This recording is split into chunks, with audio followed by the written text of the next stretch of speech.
కథ అయిపోయిన కొద్దిగా బిజీగా ఉన్నాను. భూలోకంలో పోతే కనుక పలానా గ్రామంలో పలానా చోట ఆవు పేడ ఉంటుంది.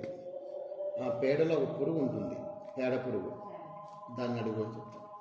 అది చెప్తుంది, సరే స్వామి పలానా చోట ఎక్కడ పోతావు, ఇక్కడ చెప్తే అక్కడికి పోతాను అన్నాడు. అది చెప్పాడు, అడ్రస్ అంతా ఇచ్చినాడు. ఆడికి పోయినాడు నారదుడు. పోయి పేడ పురుగు దగ్గర కూర్చొనేసేసి, గోవింద మహత్యమేమి, దాని గొప్పతనం ఏమి చెప్పమ్మా, నువ్వు మహావిష్ణువు దగ్గరికి పోతే గోవింద అనే దానికి నువ్వు బాగా అర్థం చెప్తావన్నాడు. దాని మహిమ గురించి నాకు చెప్పు అని అడిగినాడు. అడిగితే అది నోట్లో పట్టుకుపోతున్నటువంటి ఆహారాన్ని పక్కకు వదిలేసేసి కన్నీళ్లు గార్చేసేసి, స్వామి గోవింద అనేటువంటి నామాన్ని నాకు పలికేది రాదు, చెప్పేది రాదు, దాని గురించి నాకు ఏమీ తెలియదు, కానీ నాకెందుకో గోవింద అనగానే ఎంతో సంతోషం వేస్తుంది, కళ్ళలో ఆనంద బాష్పాలు వస్తున్నాయి, ఏదో తృప్తిగా ఉంది, ఇంకా చాలు, నాకు ఈ జన్మ చాలా అనిపిస్తుంది, నా జన్మ ముగిస్తున్నా అని చెప్పేసి చెప్పండి. అప్పుడు అయ్యో నాకు చనిపోయింది ఏంటి, నాకు ఎవరు చెప్తారని మళ్ళీ మహావిష్ణువు దగ్గరికి పోయినటువంటి పోయి మహావిష్ణువు అడిగితే, అవునా మళ్ళా వచ్చేసావు నువ్వు, నా పనిలో ఉన్నాను నేను, సరే పలానా గ్రామంలో ఇప్పుడే ఒక ఆవు దూడను కన్నది, పలానా అడవిలో ఒక జంట పక్షులు ఉన్నాయి, చిలుకలు, అందులో ఒక మగపక్షి ఉంటుంది. ఆ మగపక్షిని అడుగు, గోవింద అంటే అర్థం చెప్తుంది, మహిమ చెప్తుంది. సరే స్వామి అని చెప్పేసి ఆ పక్షి దగ్గరికి వచ్చాడు.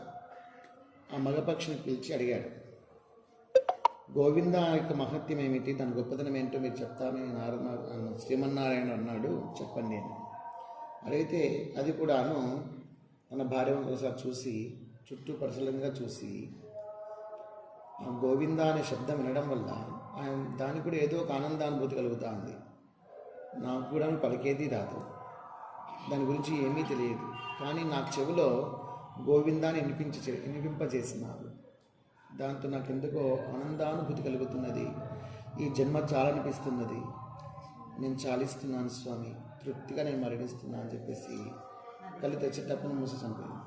పక్షి కింద పడి చనిపోయింది.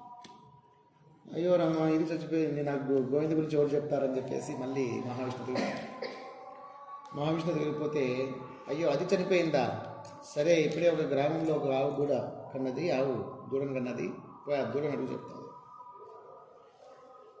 బ్రాహ్మణుని ఇంట్లో అది. సరే స్వామి అని చెప్పేసి మళ్ళీ పరుగున వచ్చాడు. అప్పుడే దూడ పుట్టింది. వాళ్ళందరూ చాలా ఆనందంగా ఉన్నారు. వాళ్ళందరినీ నారద మహర్షి రాగానే సంతోషంగా ఆహ్వానించేసి, రాణిస్వామి మీ ఇంట్లో దూడ కన్నదంట కదా, చూస్తాం చాలా ముద్దుగా ఉంటుంది, వచ్చానన్న.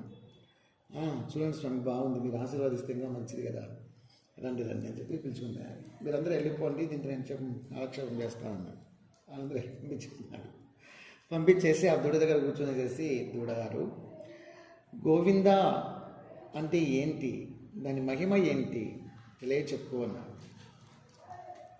అంటే అది కూడాను లమ్మ వైపు చూసింది, అటు ఇటు చూసింది, కళ్ళలో నీళ్ళు పొడగొడ రాలిపోతున్నాయి, నాకు పలికేది రాదు, చెప్పేది రాదు, దాని అర్థమూ తెలియదు, కానీ నా చెవిలో నీవు గోవిందా అని నువ్వు చెప్పడం వల్ల ఈ జన్మ చాలనిపిస్తుంది నాకు కూడా స్వామి, ఆనందంగా నేను చచ్చిపోతున్నాను అని చెప్పి తప్పని చెప్పింది. అది నేల మీద పడిపోయింది.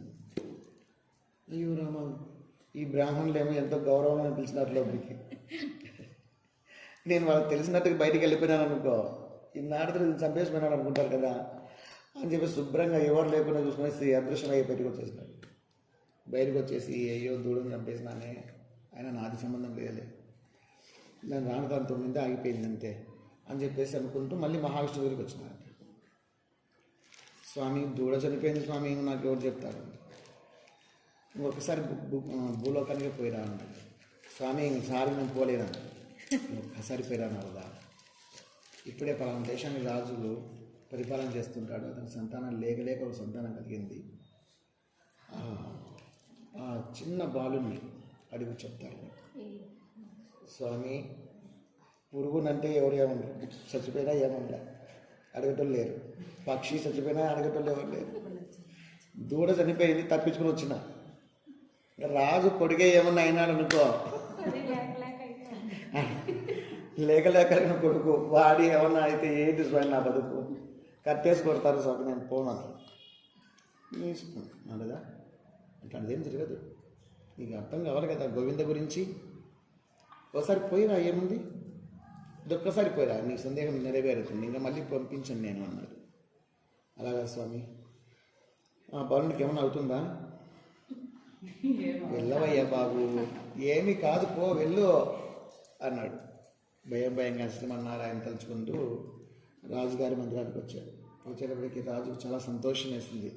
మా పుత్రుడు పుట్టినటువంటి కాలావిశేషము మహాత్ములైనటువంటి నారద మహాత్ములే వచ్చేసారు, మా రాజ్యం పావనమైంది స్వామి, మా పుత్రుడిని ఆశీర్వదించుకోండి అన్నాడు. అందుకే నేను వచ్చానయ్యా అన్నాడు.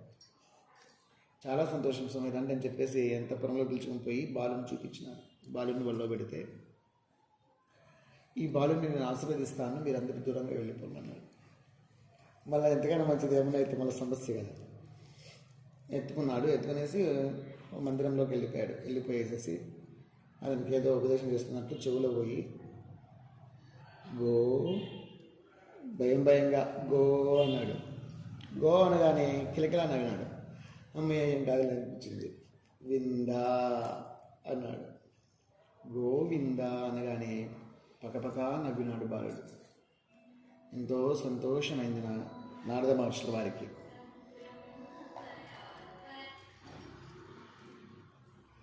అప్పుడు ఆ బాలుడు పకపక నవ్వి చూస్తూ ఉంటే చెప్పు స్వామి గోవింద అంటే దాని గొప్పతనం ఏంటి అని అడిగినాడు.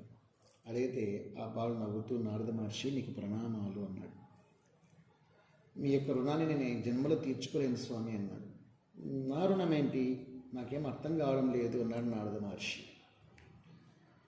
నా మీద దయదలిచి ఏ జన్మలోనో చేసిన కర్మ కొద్దీ పాపం కొద్దీ నేను పేడ పురుగులాగా పుట్టింటిస్తాను. నీవు వచ్చి నా చెవితెవలో నా దగ్గరగా వచ్చి గోవింద అనే స్మరణ చేశావు. ఆ గోవింద నా ప్రభావము చేత ఆ జన్మ పూర్తయిపోయింది. దానికంటే ఉన్నతమైన జన్మ పక్షి జన్మ వచ్చింది. అక్కడ కూడా నా మీద దయదలిచి మళ్ళీ నా దగ్గరికే వచ్చాడు. వచ్చి అక్కడ గోవింద అని వినిపించినాడు. ఆ నామస్మరణతో నా జీవితం చరితార్థమైంది. ఆ జన్మ ముగిసింది. ఆ కర్మబంధం పూర్తయిపోయింది. మళ్ళీ నేను అంతకంటే ఉత్తమమైనటువంటి జన్మ గోవుదూడగా పుట్టాను. నా మీద నీకెందుకో మళ్ళీ దయ కలిగినట్లుంది. నా దగ్గరికి మళ్ళీ వచ్చావు. దూడ దగ్గరికి వచ్చి గోవిందా అని నా చెవిలో మళ్ళా ఉపదేశం చేశావు. ఆ జన్మ అత్యంత ముగిసిపోయింది. అంతకంటే ఉత్తమమైనటువంటి జన్మ మహారాజుకు కుమారుడుగా జన్మించే మానవ జన్మ వచ్చింది. ఇప్పుడు కూడా నాకు చెవిలో వచ్చి గోవిందనామాన్ని వినిపించాను. నేను యోగిని అయిపోతాను, మహాయోగిని అవుతాను. శ్రీమన్నారాయణ చేయడానికి నాకు మంత్రోపదేశం చేశాడు. ఖచ్చితంగా నేను మహారాజుగా పరిపాలన చేసి ధర్మబద్ధంగా పాలన చేసి అంతిమ మోక్షం పొందుతాను. ఇది సత్యం, ఇదే గోవింద మహిమ అని చెప్పేసి నారద మహర్షి అంటే ఆ బాలుడు పొంగిపోయాడు. నారద మహర్షి గోవిందా అనే పదానికి ఇంత అంతరార్థం ఉందా, ఇంత మహిమ ఉందా అని చెప్పేసి నారద మహర్షి తలుచుకుంటూ నారాయణుని గోవింద హరి గోవింద గోవింద హరి గోవింద గోవింద హరి గోవింద గోవింద హరి గోవింద అనుకుంటూ గోవిందనామాన్ని స్మరించుకుంటూ లోకలోకాలు సంచరిస్తూ అందరికీ గోవిందనామాన్ని పరిచయం చేస్తూ పోయారట నారద మహర్షి.